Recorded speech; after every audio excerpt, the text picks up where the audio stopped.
ये जो team BJP leadership ने तय की है योगी मंत्रिमंडल के विस्तार के लिए, 8 चेहरे, जिनमें से 2 को पहले पदोन्नति दी गई, वो राज्य मंत्री से स्वतंत्र प्रभार बनाए गए, और 6 नए कैबिनेट मंत्री, नए मंत्री जो बनाए गए।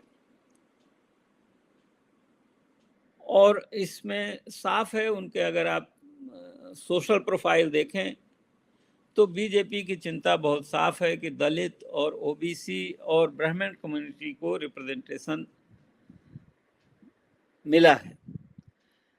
अब लेकिन चुनाव में इनका क्या योगदान होगा, क्योंकि देखिए चुनाव तो भारतीय जनता पार्टी प्रधानमंत्री मोदी के नाम पे लड़ती है, मुख्यमंत्री योगी के नाम पे लड़ा जाएगा।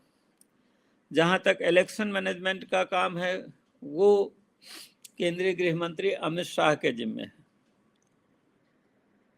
तो ये नहीं ऐसा मानना चाहिए कि ये मंत्री कोई चुनाव जिता देंगे, लेकिन फिर भी एक कोशिश होती है हर पार्टी की कि वो एक सामाजिक संतुलन सरकार में और संगठन में बनाए।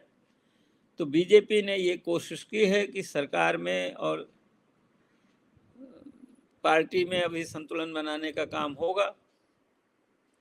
लेकिन जो सबसे बड़ा काम है कि क्या कुछ नए लोगों को मंत्रिमंडल में लेने से ही चुनाव जीता जाएगा, क्योंकि जब अगला चुनाव होगा अगले साल 2027 में, तो मुख्यमंत्री योगी तीसरी बार मुख्यमंत्री बनने के लिए, सरकार बनाने के लिए मैदान में आएंगे।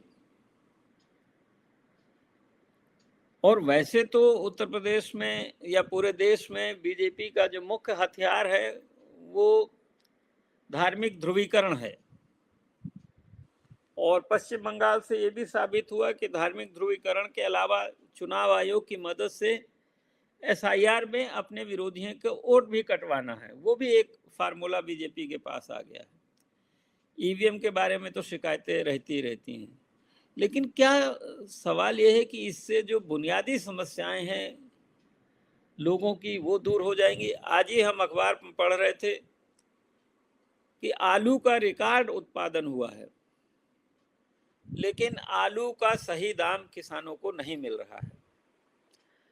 आलू पैदा करने में 10 से 12-15 रुपए तक की लागत आती है, सिंचाई, बीज, खाद और मेहनत सब मिला के। आलू खोदने की भी काफ़ी मजदूरी होती है, खोद के उसको बोरियों में, बोरी जो भरा जाता है, लेकिन दाम नहीं मिल रहा है। अभी 2 दिन पहले ही पश्चिमी उत्तर प्रदेश से किसान यूनियन के नेताओं ने बयान दिया कि साहब गन्ने का दाम केवल 10 रुपए बढ़ाया गया है, इससे क्या होगा। तो गन्ने का दाम है, और भी फसलों के दाम है, गेहूं वगैरह के, महंगाई बढ़ रही है लगातार। और सबसे बड़ी समस्या है कि जो हमारा यूथ है उत्तर प्रदेश का, उसको एम्प्लॉयमेंट नहीं मिल पा रहा है, क्योंकि उत्तर प्रदेश में कोई मैन्युफैक्चरिंग में कोई बहुत फैक्ट्रियां, कारखाने नहीं आ रहे हैं जहां इनको रोजगार मिले।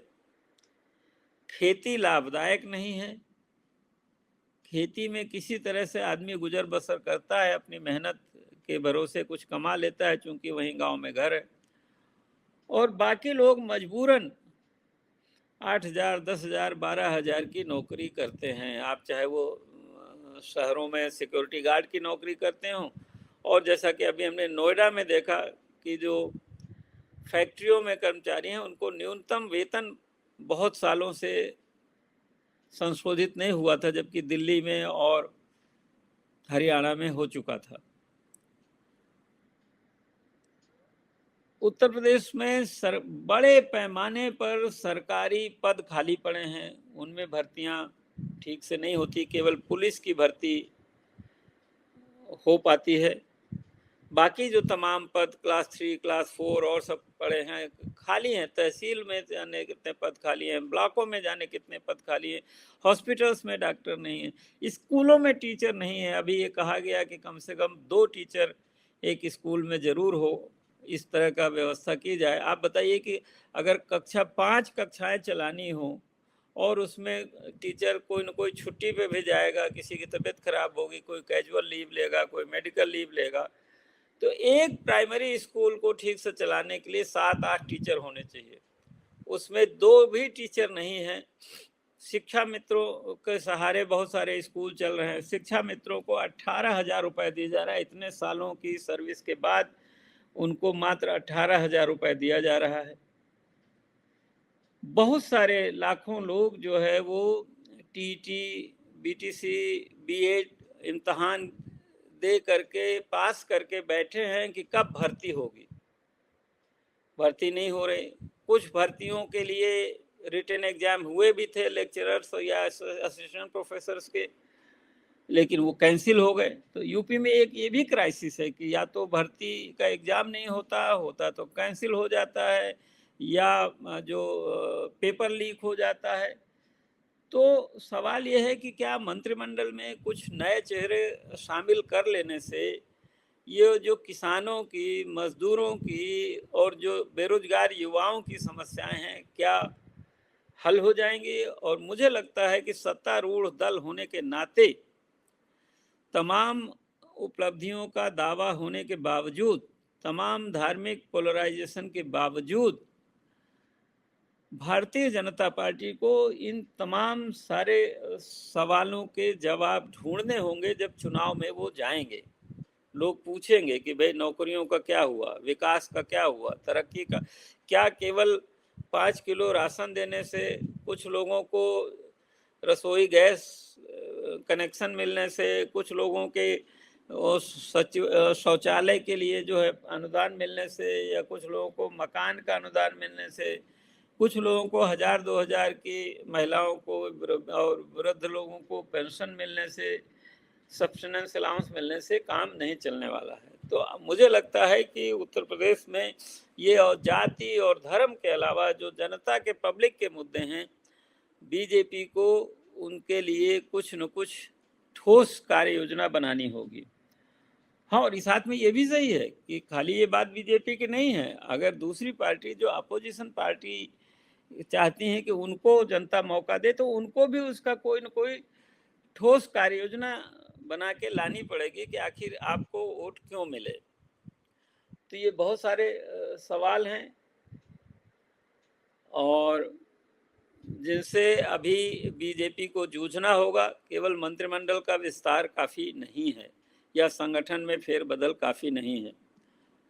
तो मित्रों, आज जो योगी मंत्रिमंडल का विस्तार हुआ, पुनर्गठन हुआ, इसकी जो कौन कौन चेहरे शामिल हुए और उनका क्या सोशल प्रोफाइल है, और अभी आगे आने वाले चुनाव में बीजेपी की क्या चुनौतियां हैं, इन पर एक हमने आपसे संक्षिप्त चर्चा की।